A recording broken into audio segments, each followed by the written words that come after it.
Hi, Freddie. Welcome to the podcast. Well, thanks so much. It's a pleasure to be on with you.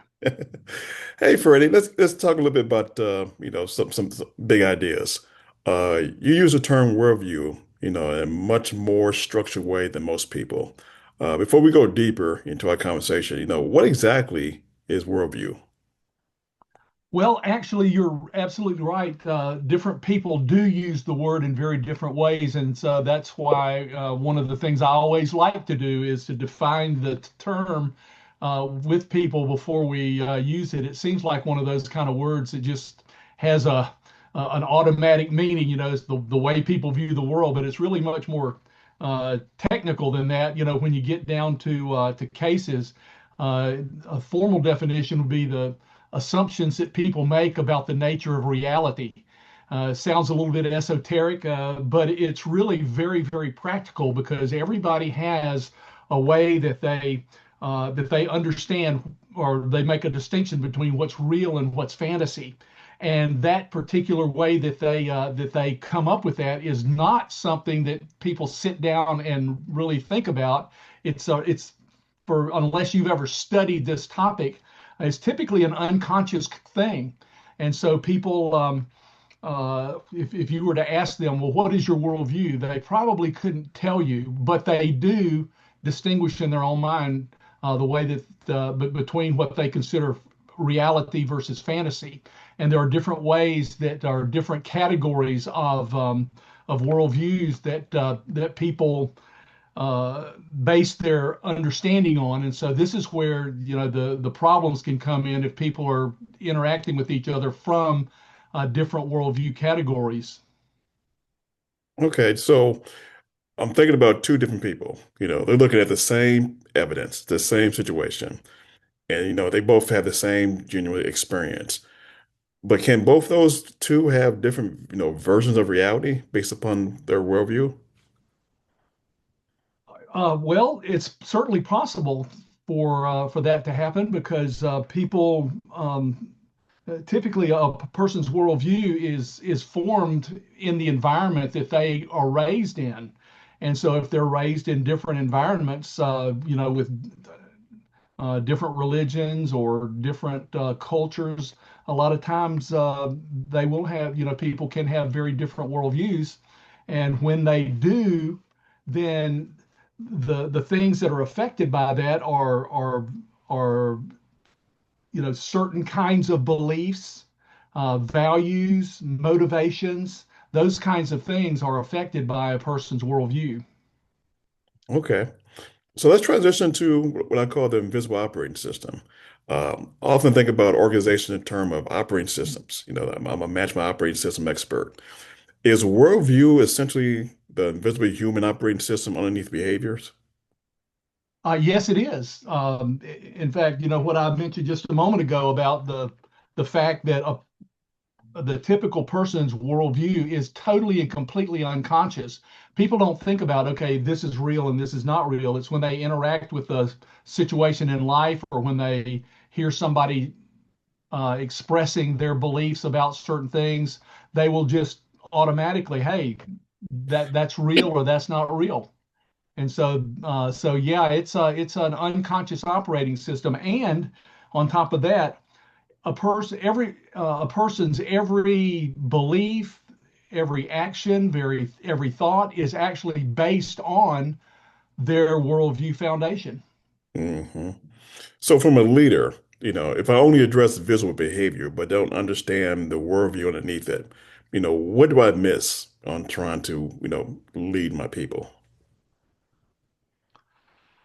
Well, probably the main kinds of things that you might miss would be their motives, their underlying motives, their reasons for doing things that they do, the purpose that they have for their life. So it's and of course those things affect the way that they interact with people. It affects the way that they think about the work that they do.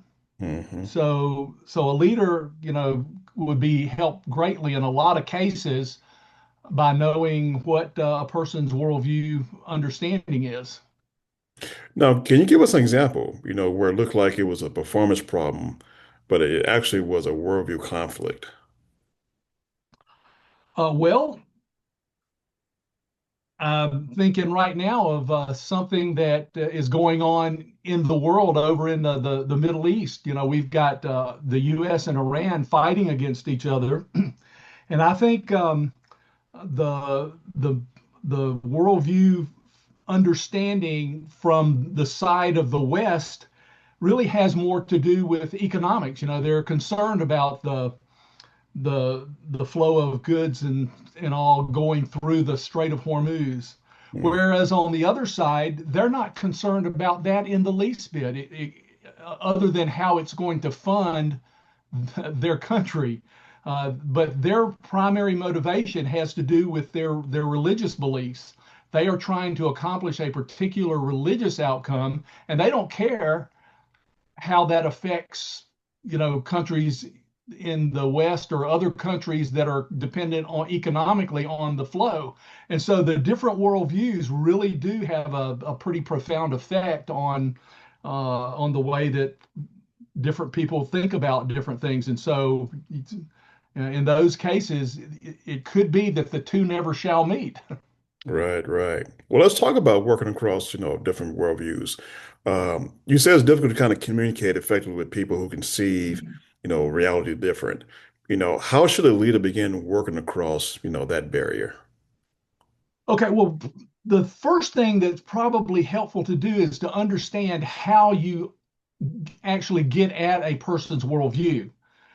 There's I've come up with three basic worldview questions, and you want to find out what the answers to those three questions are, and that will give you the basic underlying foundation, worldview foundation that a person has. The first one is what is the nature of ultimate reality? Uh, the second one is what is a human being? And the third one is what is the ultimate that a person can accomplish or achieve in this life? And so if if a person knows their own worldview beliefs, how they would answer those three questions, and then they know how another person would answer those three questions, then you've got you might still have differences. You probably will have differences, but at the same Right. time, you'll understand each other, where each other's coming from, and it makes it easy, okay, at that point to bridge the gap. You can understand where somebody's coming from and respect their beliefs or not, but at least it's out front, it's out in the open. It's not something that people are trying to kind of just muddle through. Right, right. So answering, when you ask one of those the three questions that try to have a better understanding of the individual, how can you do it without making them feel, defensive? Well, uh, the there's really no necessary reason why a person would have to feel defensive. It's a matter of, okay, I want to understand you, you want to understand me, so let me share, what my foundation is, you share what your foundation is, and then we can start navigating between the two. We don't necessarily have to agree in order, to be collegial, to have respect for one another. Uh, in the area of my expertise is in the area of faith. I work with churches uh, and and religious organizations like that, and so I'm my particular interest is understanding whether the other people are coming from, so that I'm able to communicate the things that are important to me to them. Mm, My background was as an international missionary, and we had to go to a place, or we lived in a place where the whole society had an entirely different worldview foundation than America. And it's not just a cultural difference; it's a literal way that they conceive of how what's real versus what's not real.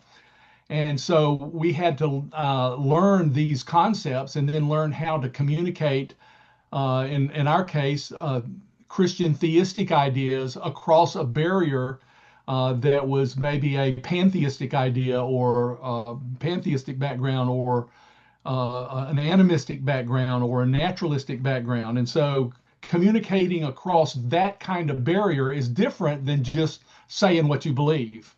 Mhm.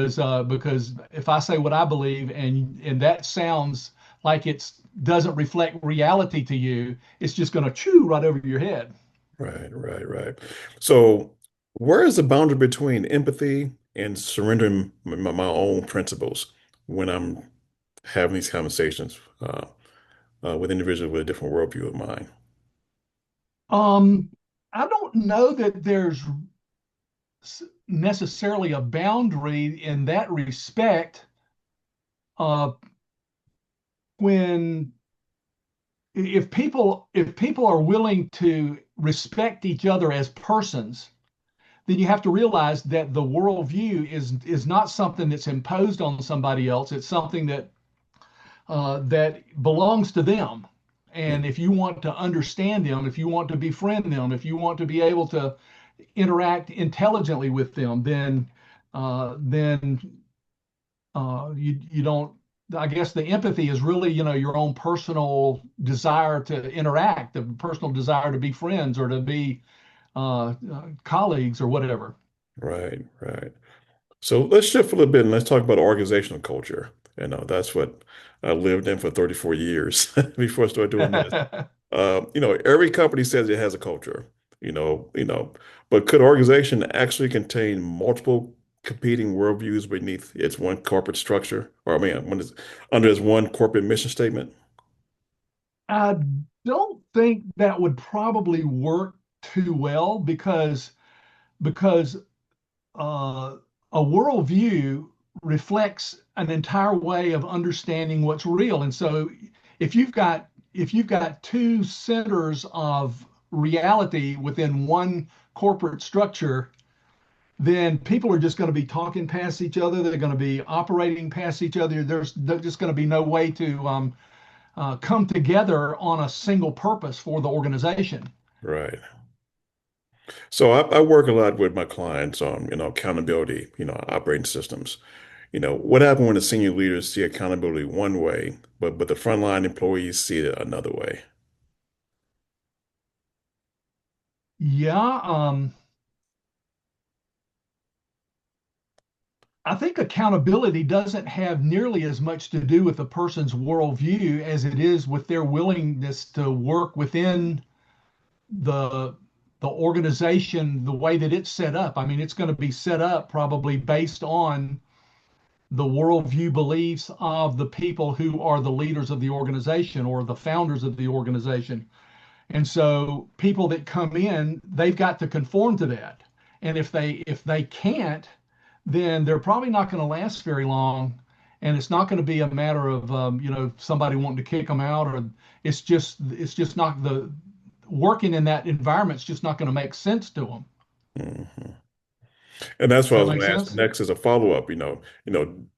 Do leaders sometimes misdiagnose a worldview conflict, and they think it being a resistance to change, but necessarily that person's worldview is that they don't feel like they fit in that organization because it obviously has a different worldview than they're comfortable with the one to work in.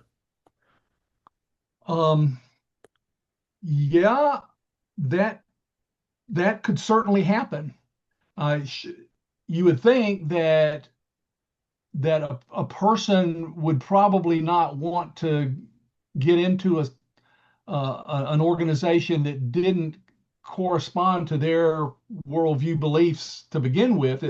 It should be picked up in the interview process Right, by one side or the other. I mean, think of it this way, just as an example.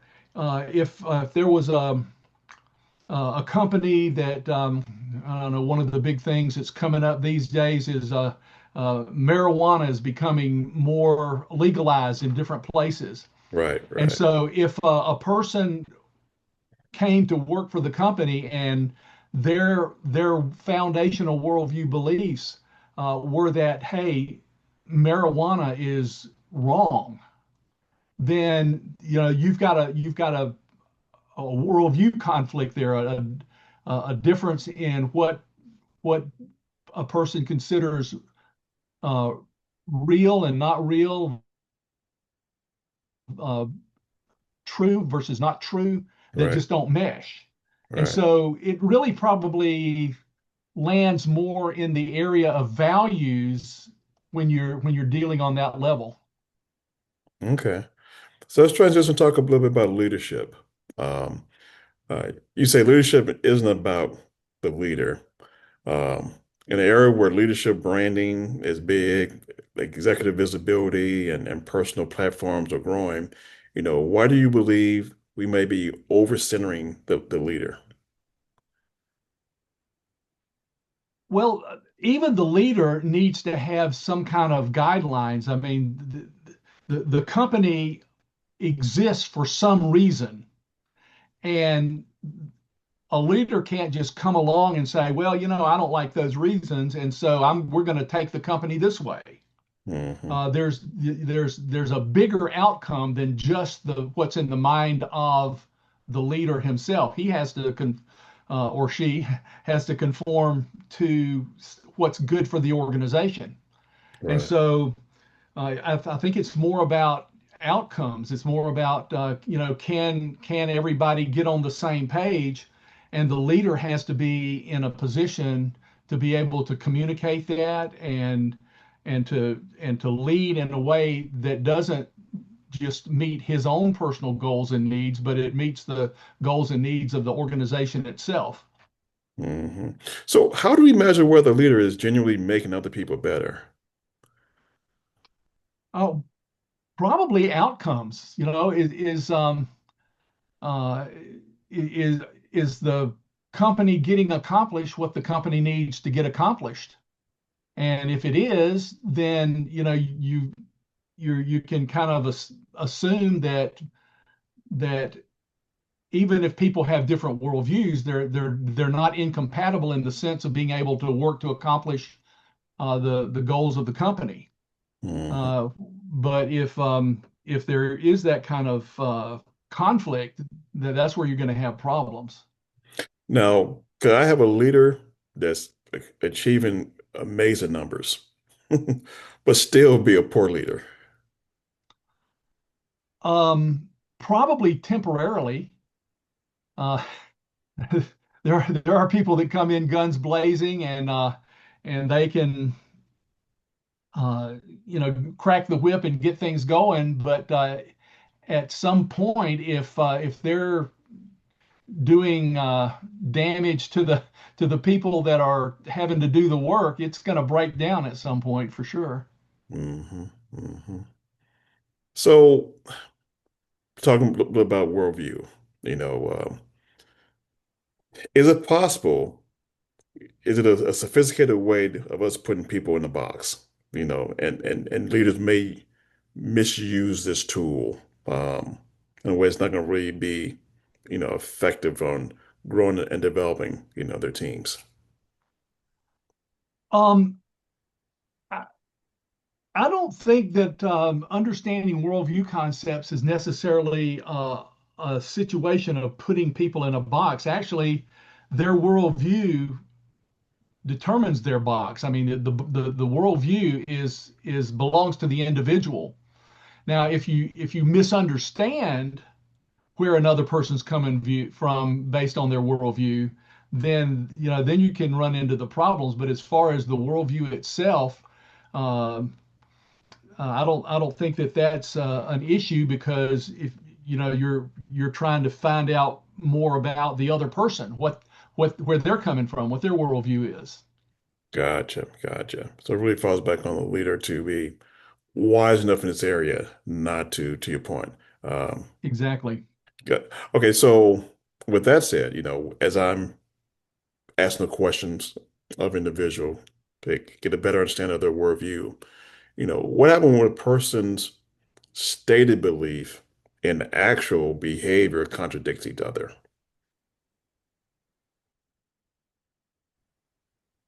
Well, that can happen. In the arena that I operate in, I see it a lot.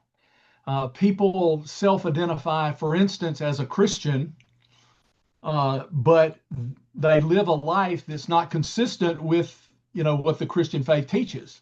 Hmm. And so, but the interesting thing is, typically people like that honestly do consider themselves a Christian, but they just have a different definition that allows them to live a life that, contradicts in certain ways.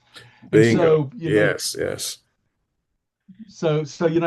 you have that kind of issue that comes up, but ultimately a person's behavior is going to tell you what their worldview is. Even if they don't consciously recognize what it is, they're going to live out what they truly believe at a worldview level. They're going to live it out, Mm, whether it's with their language, the way they interact with people, the way that uh, they work, that uh, their work ethic.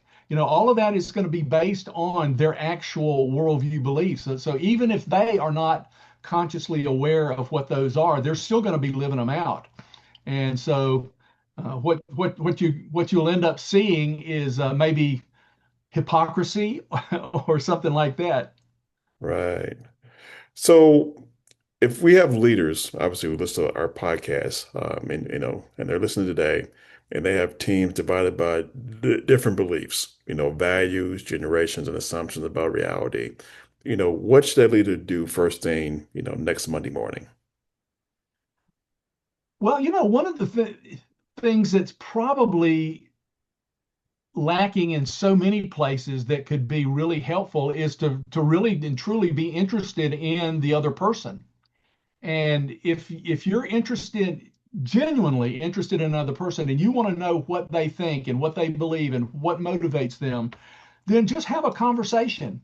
And you can ask those three worldview questions, and you don't have to be so formal about it. You can just part of the conversation and let them share, where they're coming from, and then you can share where you're coming from, and you can have a nice interaction and come to a place where you understand each other better. And I think if you can get to a place where that's possible to do, where people have that kind of respect for one another, even if you disagree on that level, you have enough respect that hey, we can still be friends. We can agree to disagree, in those areas. Right. And so I think that's probably the thing to do is just have good communication. Gotcha, gotcha. Now, Freddie, where can my listeners connect with you and learn more about your work? Well, we have a website. It's www.marketfaith.org. And the ministry is called Market Faith Ministries. And I deal extensively and have for, gosh, over 20 years. Been writing articles and books and all kinds of different resources on the topic of worldview. Most of what I do, obviously, is focused specifically in the area of to help pastors and churches and Christians, in that arena. But the worldview principles apply across the board because it's a human being thing. And Mm, so our website, www.marketfaith.org, has archived all of our articles and blogs and videos and all of the things that we produce. We archive them on the website, and so there's tons and tons of stuff there, as well as the books that I've written, and uh, all of that's on there. There's actually also a worldview survey that's on there as well, and people can do it online. It's not sent in or anything. It's just you just go through the survey and you can get a good sense of what your worldview beliefs are at a foundational level. wow, fantastic. And I'll have that those links down in the in the body of the podcast. So we end every episode, with a question, and we'll close with your answer, Freddie. You mentioned early on about the three questions I asked, but I'm gonna be more specific. If a leader had one question to ask, what one question to every leader should ask to better understand someone who sees the world differently?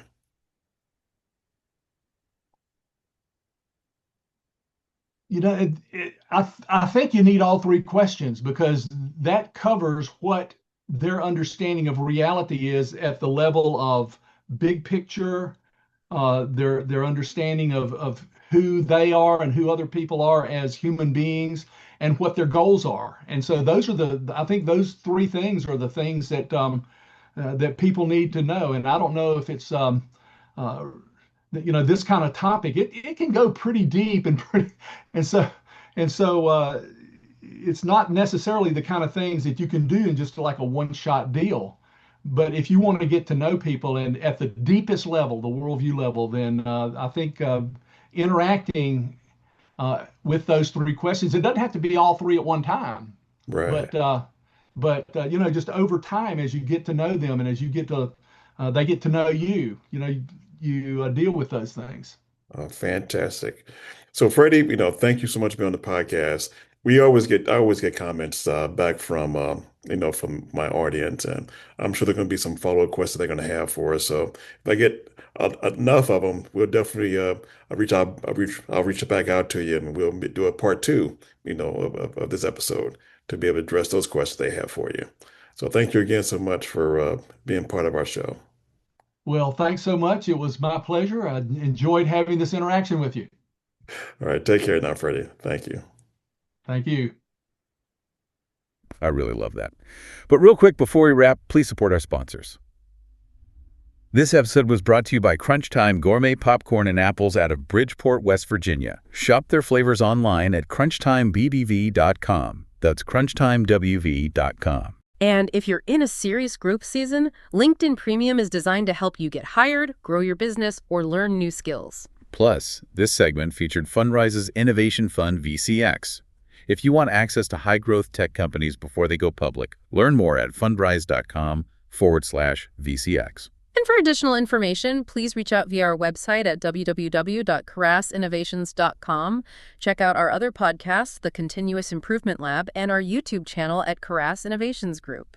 And a huge thank you to our executive producer and founder, Lanier Johnson.